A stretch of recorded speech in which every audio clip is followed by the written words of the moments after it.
So welcome.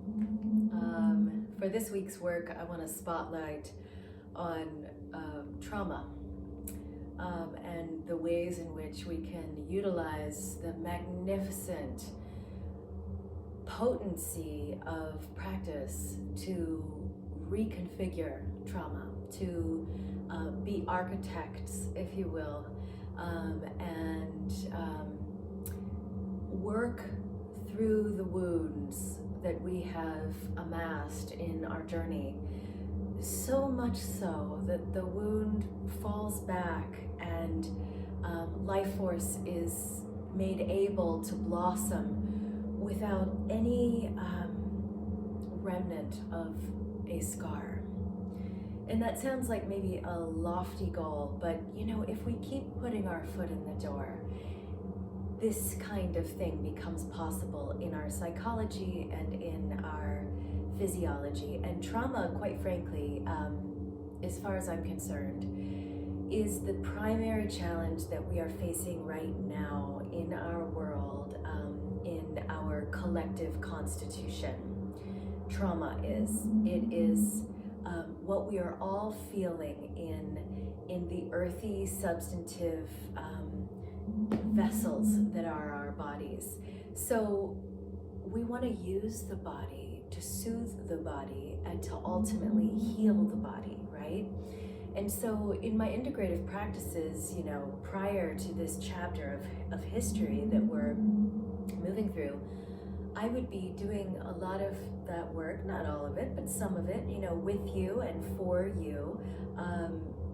But right now, what we're really tuning into is how, for you and for myself as well, how can I use my personal home practice to get that work done? Again, to use my body, to soothe my body, and to ultimately heal my body. And so as I'm talking over these next couple of minutes and for the first meditative initiatory moments, I want you to tune in, please, to the most tender part of you. The most tender part of you, the part of you that is housing the trauma. So the danger of not facing and fixing and healing our traumas is that they run a very high risk of creating coldness and a kind of crassness and a kind of indifference in the way that we're showing up for the expedition of life. So we're creating a warmth. Healing is always about creating a warmth, almost always, unless there are some physiological conditions that do require cooling in order to catalyze the balance. But for our case today, we're interested in creating warmth. We're warming the parts of ourselves that have become cold or crass or indifferent. So tune into the vehicle of your body and ask yourself, and hey, your body never lies. It doesn't. Your body's going to tell you right away what needs the most attention today. And tune in at the level of what can be called in some schools of depth psychology, your master wound. What is it that has been raking you through the coals since you were a little kid? We're going to do a very particular meditation this morning that is all about healing childhood traumas, and we're going to use our Jupiter finger, we're going to use our abdominal intelligence, we're going to use that Dantian, that Hara power, the Uddiyana center. We're going to use some mantra. We're going to do a recitation practice of mantra in Gurumukhi, and then we're going to switch gears. We're going to ping it into English, because when we're interested in using the sound current to help us become architects of our own emergence and our own self-mastery, it is useful for sure, right? We've all tapped into how powerful these mantras and other languages can be for us. They're very powerful, but it hooks into us. It hits us differently sometimes when we use mantras in our own language. So I have a special sequence of mantric tracks in English that are really quick loops that are sending a different kind of rhythm into the hypothalamus, which is always a good idea to tune into. So before we actually embark into the practice itself, I just want to articulate regarding trauma and how it affects our behavior. Every kind of addictive behavior that we engage in, whether it's like over caffeinating or hyper scrolling on social media, these addictive behaviors create a momentary sense that things are okay in our constitution, but it's just momentary. So in the work of integrative practices, we're always interested in the long haul. We're interested in the work that creates sustained change, that creates a whole new structure in the way your neurology is working, and a whole new sort of landslide in the way your neurochemistry is feeding your organism and helping you, again, to master your own radiance and to, most importantly, to enjoy your life. So before I give you the instructions, I was talking about this, maybe you were in some of last week's sessions, I was talking about how inside of every human being out there walking around is a seat. I like to think about it as being a kind of sanctuary that's on the inside of my inside. And that sanctuary is 100% inviolable. The essence within that sanctuary has never been eroded, it has never been violated, it has never been dismissed, it has never been abandoned, it has never been judged, and on and on and on, right? Like we can fill in multiple different descriptors. It's the inviolable sanctuary, and so that's what we're getting into when we do this kind of trauma meditation work, is that we're consciously using the technology of the meditation to steer the sympathetic nervous system away from anything that has shattered it, and to steer it towards this original autonomy, which is this Jing sanctuary within you. It just can't be touched. So tune in again to what is greatly tender within you. That part of you that tends to get triggered very easily when the master wound is activated, when someone or something or some situation or circumstance knocks on that door. So this kind of work, it's the activist work. These are the activist moves of claiming your embodiment, of claiming your super abundant sensibility, of claiming your eternity, of claiming your thinking, and of claiming your authenticity. This is important work, and it's powerful what even just a couple of moments out of the flow of one's day can do when you tune in with this very deep underbelly kind of intention of getting underneath it all, and doing some of the reparation work that allows you to feel whole. This is our birthright, to feel whole. We don't want to be bringing a almost there version of ourselves to our lives, our personal life and our professional life. Not the almost there version. We want to bring the full version. It's 100% available for us. But the fact is that we're all being traumatized, right? So tune in and find that place within you that you're really loving open. That part of you that you're saying it's a safe environment to let the wound fall back. Okay, listen in. I'm going to give you the instructions.